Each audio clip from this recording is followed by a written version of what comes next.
जब भगवान राम और रावण के बीच युद्ध चल रहा था, जब रावण के पास कोई शक्तिशाली योद्धा नहीं बचा था, तब उसने कुंभकर्ण को भगवान श्री राम से युद्ध करने के लिए बुलवाया था। रावण बहुत ही अहंकारी था। रावण अपने भाइयों की बातें बिल्कुल पसंद नहीं करता था। उसे लगता था कि वो जो कर रहा है वो सही कर रहा है, श्रेष्ठ कर रहा है। विभीषण के जैसा रावण का एक भाई और भी था, जो रावण के हर गलत कार्य पर रावण का विरोध करता था।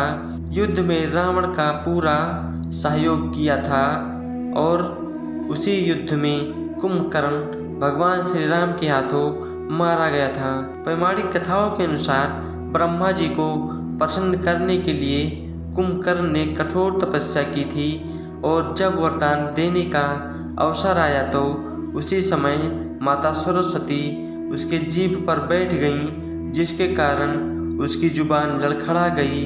उसने इंद्रासन के जगह पर निद्रासन का वरदान मांग लिया। बाद में कुंभकर्ण को अपनी गलती का एहसास हुआ। रावण के कहने पर ब्रह्मा जी ने 6 महीने तक सोने का वरदान दे दिया। ब्रह्मा जी ने उसे एक चेतावनी भी दी थी, या 6 महीने में केवल 1 दिन उठेगा, इससे पहले उठेगा तो इसकी मृत्यु हो जाएगी। कुंभकर्ण अत्यंत विद्वान था, उसे वेद और शास्त्रों की जानकारी थी। जब कुंभकर्ण उठता था तो शोध कार्य किया करता था। कुंभकर्ण के पिता ऋषि विश्रवा थे।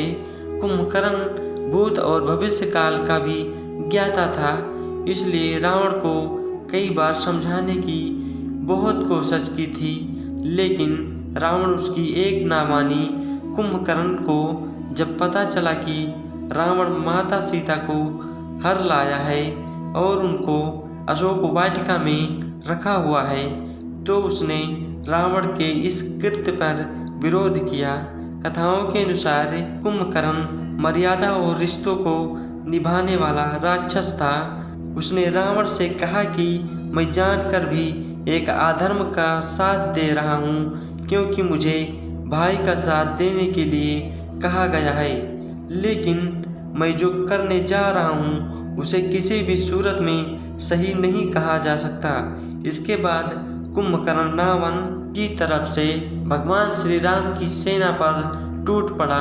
कुंभकर्ण वानर सेना को तहस नहस कर रहा था और अंत में भगवान श्री राम स्वयं युद्ध करने के लिए आ गए।